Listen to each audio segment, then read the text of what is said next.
All right, so number 6, write where force is applied to a 621 gram object. So we convert the grams to kilograms. All right, and then we're moving it across the rough surface at a constant velocity. So acceleration is 0. F net is 0. Okay, the coefficient of friction, so that's mu, is 0.088.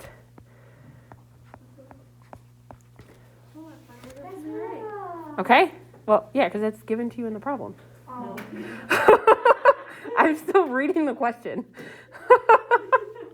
All right, use the diagram to determine the gravitational force, normal force, applied force, frictional force, and net force.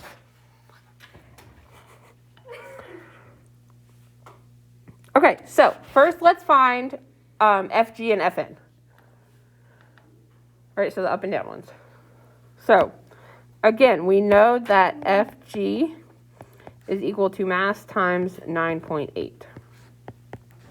So 0.621 times 9.8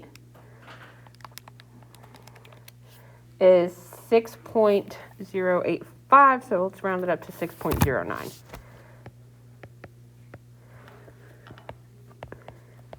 So that works for FG and FN. And then to find our friction force, right? And then our friction, since our net force is 0, our friction force and our applied force will have to equal each other. So if we find friction, that's going to give us our applied as well. And remember, the formula for friction is FF equals mu times Fn. So we're going to take our coefficient of friction that was given to us, which is our 0.088, and then times our 6.09 that we just found.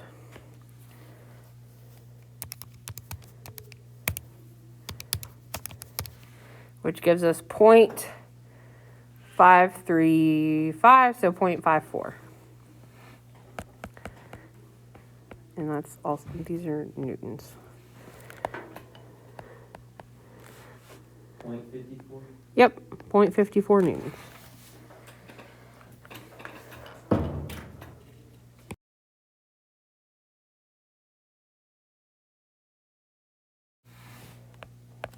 Then Fg is mass times 9.8,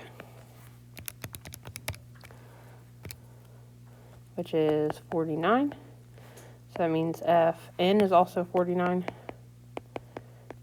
And then find the friction force. So it's mu Fn. So 0.1 times 49. Which is 4.9, which means that the applied force would have to be 14.9,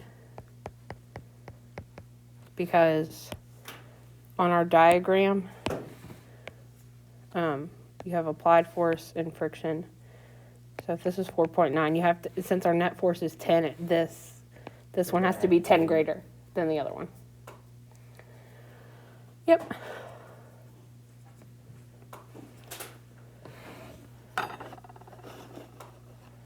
Okay. So on your air quotes test tomorrow, right? It's really was set up as like a forces quiz. So remember at the beginning of this when we went through all the different types of forces, right? And so you need to be able to like those are like set up with like matching with definitions. Then you have to be able to label them as either like a contact force or an action at a distance force, which we went through that. And then you need to draw some free body diagrams. So like what we're doing in part B here. And then I think right now there's one problem like these, but I will probably stick a second one on there. So now that I feel like you guys feel a little bit more comfortable with them. This video will also be on LMS, so if you want to look back at it to solve that, you can. Okay? Any questions? All right.